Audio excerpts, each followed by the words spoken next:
Hello, welcome back to Mad Time with Professor Prime, and I'm your host as always, Professor Prime. Today we're going to talk about Metal Gear Solid 3, a crazy, awesome game that holds up. And it's one of my favorite games of all time, as well as one of the best games of all time. And so I want to get into that, partially just because I like the game, but also because it's been around for 20 years at this point, going on 21. And that's wild. Um, and just yeah, so I'm gonna have fun with it. I'm gonna talk about the story, the characters, the music, the gameplay, just also why I find it special. um, and leading up to that, I'm going to give a little background on Metal Gear, a little background on myself, and I actually do want to give a little background on this video because I have some things to say about that, like leading up to me making this. um, I won't be holding back, and there will be spoilers ahead. There will be spoilers for Metal Gear Solid 3, no doubt, no question about that. But honestly, let's be for real. There's going to be spoilers for Metal Gear in general. Just assume that there will be spoilers for everything Metal Gear, because again, not holding back. So, spoilers ahead. With that being said, let's get into it. So, to start, I actually do want to give a little background about the video that I was mentioning before, right? Like, and just to be clear, when I was saying that I wanted to get background of the video, so when you're creating, it's an interesting thing, and I actually did start to film like this video the other week. I've had the idea for a bit, and so when I went to film it, I there were several attempts where I got pretty far in it, and you know what my thing is. It's not even that the things sucked or anything like that. They just weren't what I wanted them to be. And it's like it's hard to like pinpoint why that is sometimes, right? And at any rate, so they weren't where I wanted to be, and I also just like I wasn't quite feeling a lot of things because like I have not been feeling the best lately. And so right now tonight, I could not sleep. Um, and it's like it's past 3:30 down, going on 4. So because I couldn't sleep, right? Like I decided I'm like, hey, look, um, I wasn't feeling like making videos earlier, but what about now? It's like, why not? Because I found myself like just in bed thinking. So I got back up, started making videos, and then when I'm like, hey, maybe I'm done for the night. I'm like, you know what? That Metal Gear Solid 3 video that I was trying to make before. I want to continue that, and I just want to let it be what it is, right? Now, just to be clear, there were a few attempts before this one, and I was still in my head. But here we'll see how it goes. Because again, it's like not even a thing like, oh well, this sucks or that sucks. It's just like, oh well, I wanted it to be this way and that way. It's like, but sometimes you just gotta say fuck it and just let things exist how they are. Like put it out in the world, see what happens. Um, and I wanted to talk about Metal Gear Solid 3, so here we are. Okay, so with Metal Gear Solid 3, it is like I just where to even begin? Well, one, it's an awesome game with an awesome story and an awesome voice cast and awesome music and gameplay, right? I think one of the coolest things about it for me is that um, it does pretty much everything well. It's a really fun game to play, and they pretty much say yes to everything. Like, you have this whole sandbox feel, right? And you can just dig in and you can experiment with how you're going to approach exploring that world. And that's really cool. And then from a story perspective, I have a lot to say about that, and we'll get into that in a little bit. But it's just like the story is such a beautiful story. It's such a sad and tragic story, you know. And again, spoilers ahead because I'm not gonna hold back. But we'll get into that in a little bit. But just keep that in mind as we progress. So before we get to the main event, let's backtrack a little bit because one of my big things is like, like Metal Gear Solid 3 was something that I was looking forward to like a lot back in the day. So here's just the thing.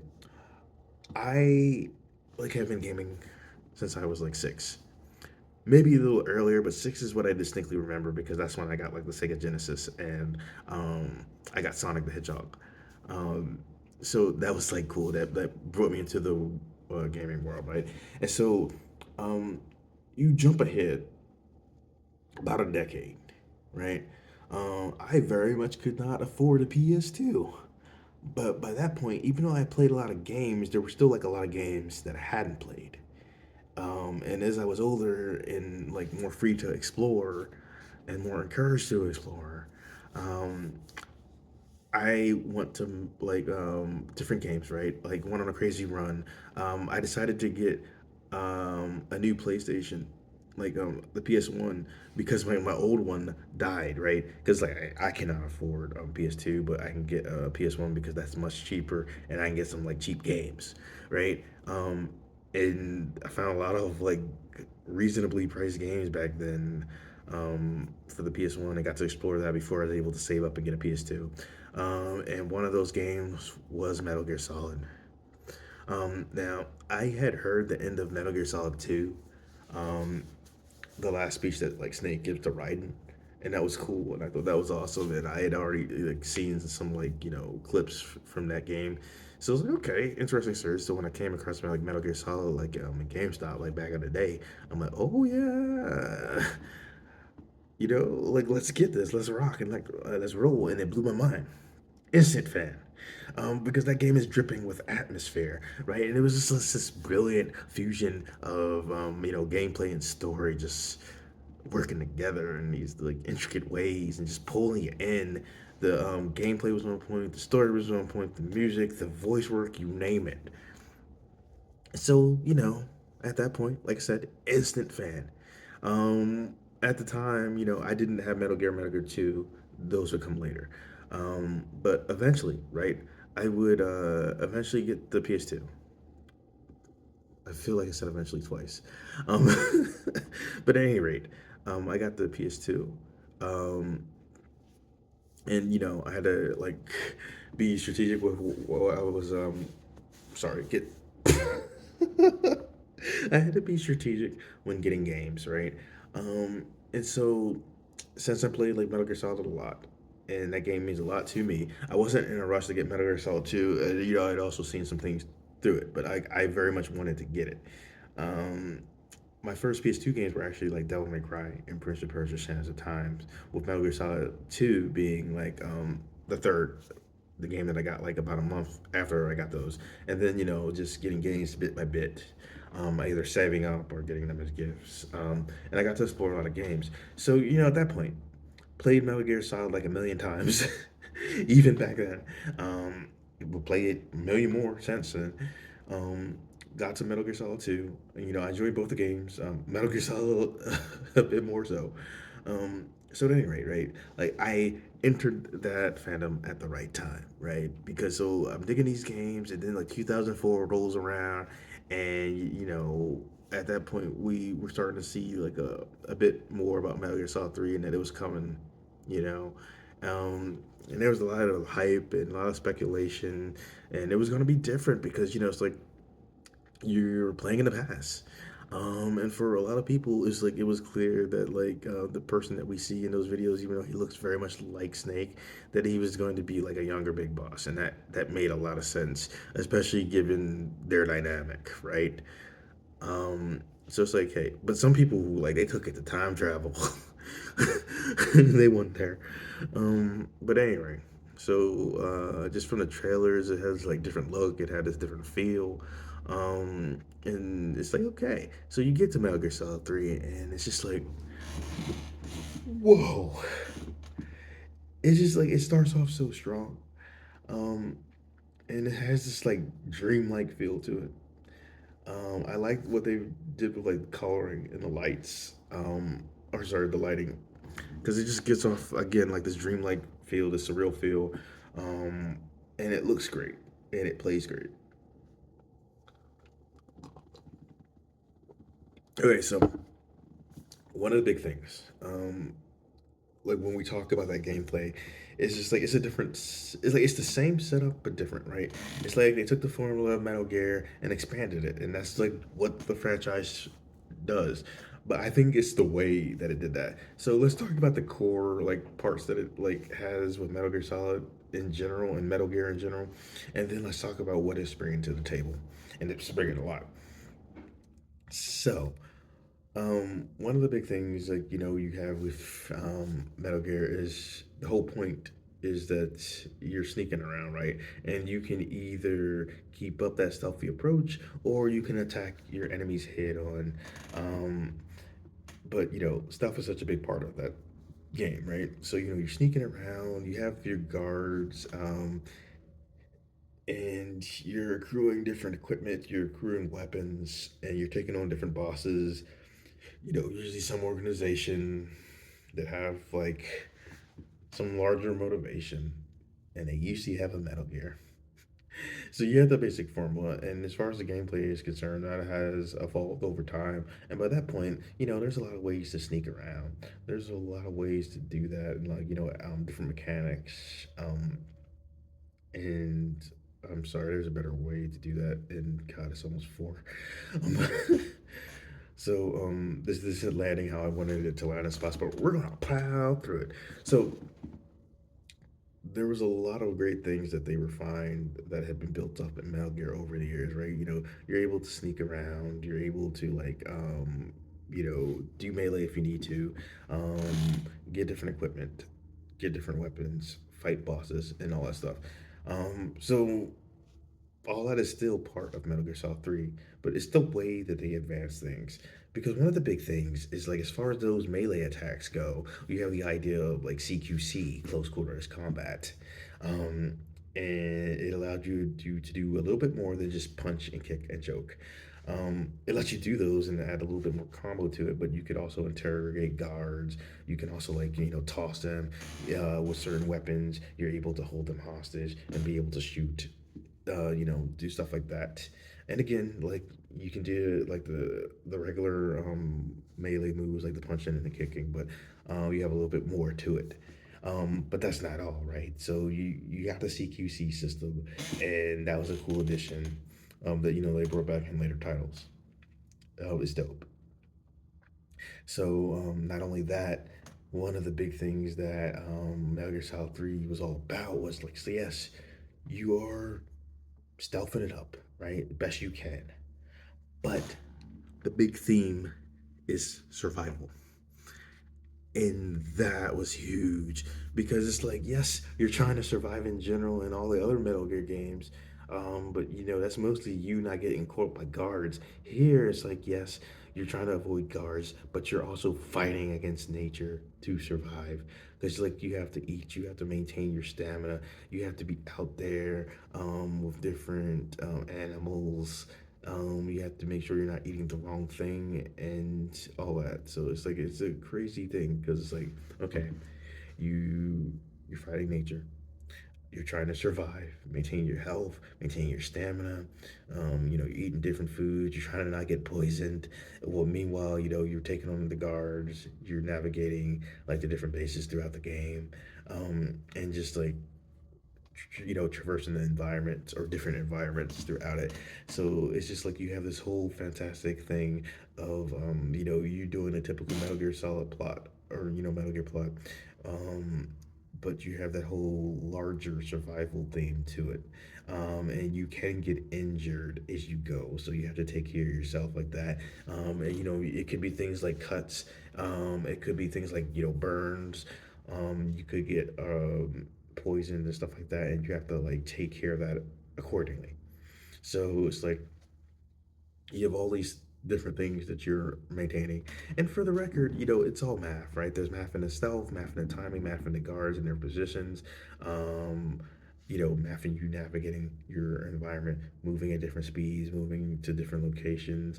In the case of Metal Gear Solid 3, using the radar, there's the idea that you're getting a different equipment and weapons along the way. And because you have to take care of yourself, it's like you're managing your inventory and using that accordingly, and like using some of those items that you're accruing um, to like heal yourself or cure yourself of poison. You're also you have a limited stock of what you can eat, and so you're keeping track of all that. So it's like you have a lot of resource management, while you're practicing your stealth and survival throughout the game. Um, and as you're getting more depth and as you're growing, you watch a snake slash big boss is growing, and you get very immersed in that world. You get very involved in the story, and I think that's really cool. Because at the end of the day, right? Like there's math with all that stuff, math in that larger meta sense. Whether we're talking about the music, the way things are programmed, you know, just everything. And I'm always a big fan of that.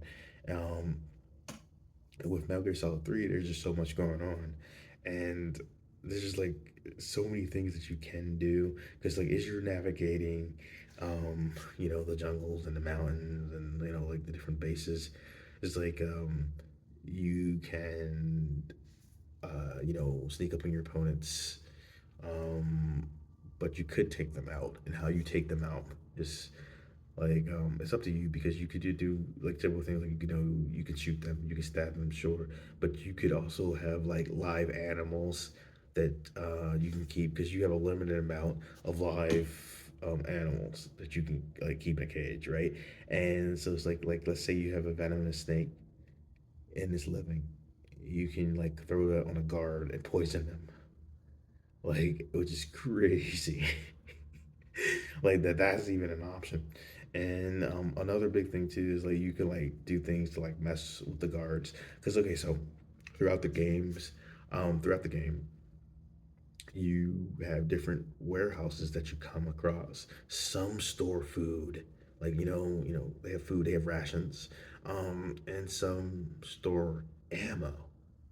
Now, you might not automatically think that, hey, let me do something with this, but there's an option for you to destroy those as you go because you can collect TNT as you go through the game, replacing the typical C4.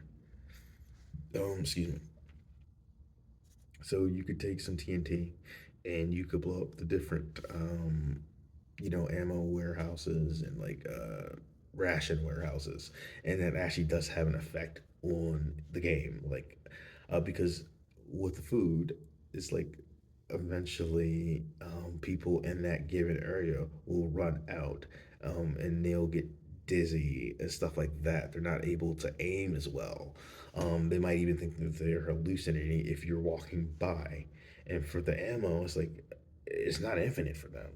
They can run out, and so they can come at you, and you might have someone that's actually out, and there's not much they can do to you at that point. They could try to stab you, but by that point, you probably have more firepower. But it's just crazy that it's an option. It's really cool. So it's like it's worth noting. Um, and of course, throughout the game, camouflage is also a big part of the gameplay too, because you have different like camouflage uniforms that you're accruing that you can switch out throughout different environments, and you can have fun with that. And then some of them do have different effects, and just like as you're going throughout that game, there's just like so much you can do, and I think that's really cool. Like also like one of the things that just is on my mind is like the fight with the end, because like that's one of the ones like because there's different ways you can beat like the bosses, and with the end there's a couple different ways. So you can take them on like head to head, you could do that like with that particular boss fight. It's just like depending on your skills in the end, it could be like just this war of attrition, and it could take hours if you're not careful. And that's actually not a bad thing here and there if you're playing it, because it could be a really fun fight, it's like back and forth. But here's the thing, there are alternate ways to fight the end. It doesn't have to just be hit on. One of the ways, and this is like one that's like pretty well known, is that um, if you save during that fight and like kind of go back, and it's been a while, like the end, who's an older character, a much older character, um, can die of old age. You can also set the system clock hit like a week to get that same effect. Like you can save, go back, set your PS2, and then do that. But another way that I don't hear discussed enough is there's a point where the end appears in a cutscene early in the game. And here's the thing, before you get to that scene, there's a spot where you can actually get a sniper rifle earlier in the game than you might think. So if you get it, because I think it's like right before that area where you see the end of the cutscene. Like if you want a different way when you were like in the water, you can get to this different area where you have like different warehouses and you see a sniper rifle. And so if you have that sniper rifle and you have that cutscene, you can actually zoom in right after the cutscene ends and take out the end. But you have to be quick with it because he'll roll away otherwise. And if you do take him out before you get to that fight, Ocelot's crew will be there um, to fight you instead. So it's interesting that they had like multiple ways to like beat the opponents in general, and that the end has some like pretty cool ways. Um, so yeah, I thought it was like just so great overall. Like one of my big things that I liked is like when you get to the mountain, that's just like nonstop insanity. I dig it.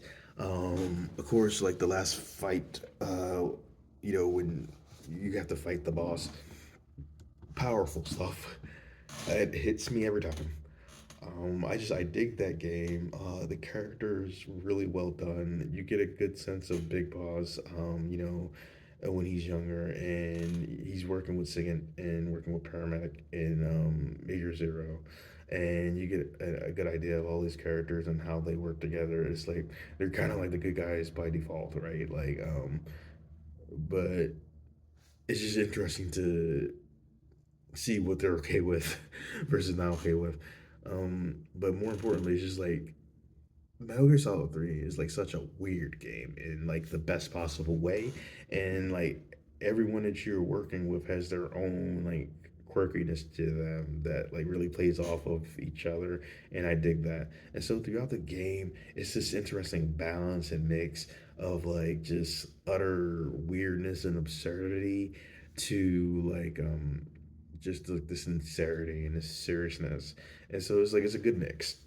I think the characters in general are like really fun because like I said, you had the team that you're working with, Fox, and then you have like the Cobra unit, you have Ocelot, you have Volgan and all that, and the boss leading the Cobra unit. Now I do not like Volgan. He has cool ass powers because electricity, um, but I don't like him as a character. But fun fight, Ocelot, like young Ocelot, ridiculous and over the top in the best possible way. And this dude, he freaking me out, man. He did the Ocelot call, and that stuck with me. I laughed so hard the first time I heard that, and I still do, because just just wild.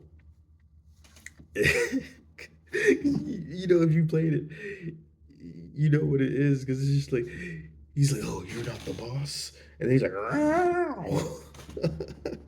Not my best impression, but like it's not the kind of thing that you expect when you're playing. It is great.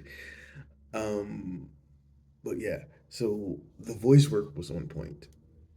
The characters are on point.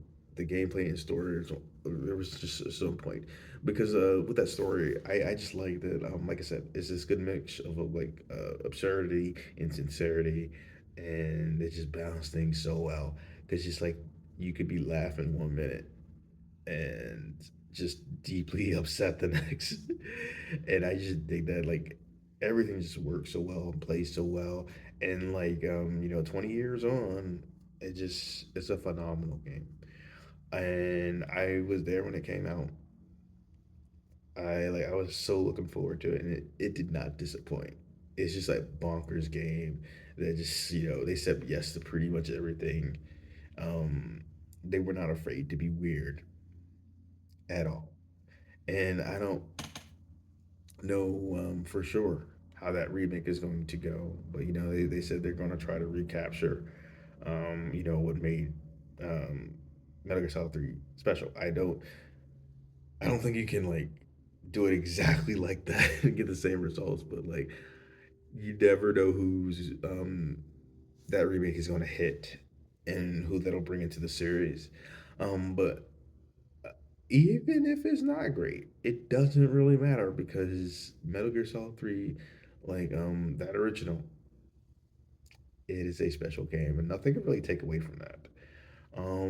So yeah, I mean, there's definitely much more that I could say, but I don't know if there's much more that I want to say.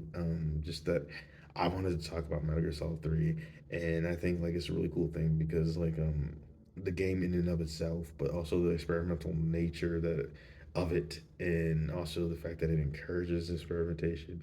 I also just like the idea that like gaming is such a unique art form. It's an interactive opportunity to practice and build empathy while having a good time doing it, right? Because like you're literally in these characters' shoes. You're growing as they grow.